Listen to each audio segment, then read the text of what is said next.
Nagpaikot-ikot hanggang sa naging hugis embudo ang hangin. Namuo ang buhawing yan sa Missouri.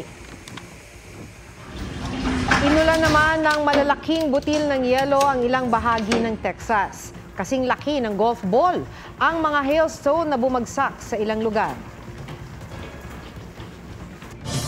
Humingi ng tawad si Pope Francis matapos mapaulat na gumamit umano ng nakakainsultong salita para sa LGBT community.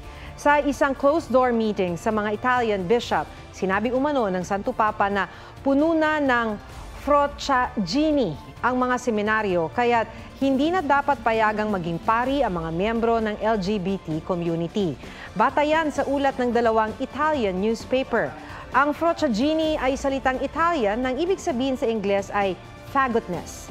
Sabi ng Vatican, hindi intensyon ng Santo Papa na makainsulto o maging homophobic.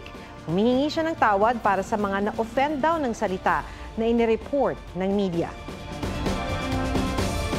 Ilang squirrel ang namataan sa kagubatan ng Ormoc City, Leyte.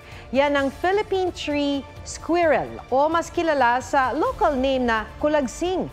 Dalawang squirrel ang namataan nang nagsagawa ng biodiversity monitoring ang isang energy company sa Tungonan, Ormoc City noong May 15. Nagsasagawa ng drone patrol sa nasabing kagubatan 2 beses kada linggo para masigurong walang iligal na aktibidad sa gubat.